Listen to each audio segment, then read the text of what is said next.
სულის ნაწილი არის გარინდული, სელენას მოდით კარმული ასტროლოგიის ენაზე რო გითხრათ, სულის სელენას ინკარნაციაში არის გაჭედილი და იქიდან ვერ მოდის. როგორც პროგრამა ჩაწერილი არის უკვე და გარინდული არის ადამიანი. როდესაც ეს გარინდვა ხდება, აი ამ ნაწილში, სელენას ენერგიაში, ანუ რაღაც კარმულ ყველაზე ნათელ ინკარნაციულ სცენარში გაირინდა ადამიანი და უჭერს იქიდან გამოსვლა, იყინება იმ სცენარში. აი ესე დავინახეო ჩემ თავიო, რომ ამ სელენას ზონაშიო ისე გავირინდეო, რომ უკვე განვითარება დავკარგეო, ოღონდ პიროვნული ინდივიდუალური განვითარება და აი ეგ არის უკვე ლილიტის ენერგია.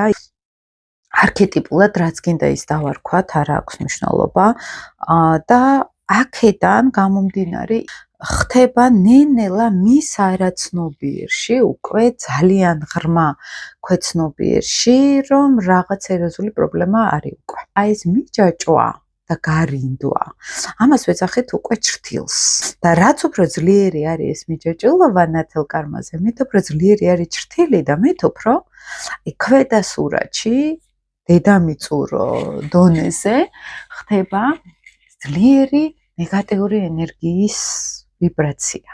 და როდესაც აი ეს გარინდვა ხდება, იქ წყდება განვითარება, იქ იქმნება ან დანაკარგის ძლიერი ტრამვა, რომ არ მინდა იქიდან წამოსვლა, ან ისევ ამ არქეტიპში ტრიალებს სული და ვერ ხვდება, რომ რეალობა სხვა არის. და აქაც იგივე მცდელობა არის, რომ აღადგინოს ის სიტუაცია, რაც იქ იყო.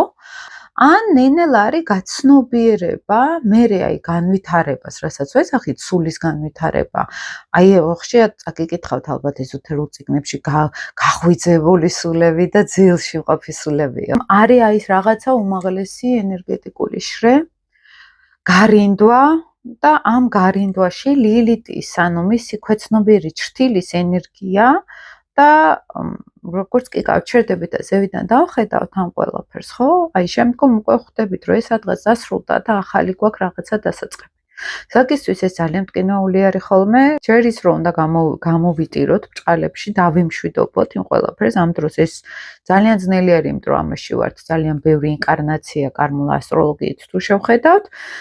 ფსიქოლოგიურად თუ შევხედავთ, ეს ძალიან ძლიერი არქეტიპული სცენარი არის ჩვენი სულისთვის, რომელშიც ჩვენი ოჯახიც იყო, ჩვენი წინაპრებიც, ანუ ეს არ არის მხოლოდ რაღაცა ისეთი ფსიქიკის ისე თვითშემოქმედება, ხო? ამას ძალიან დიდი ფესვები აქვს ამ ყველაფერს.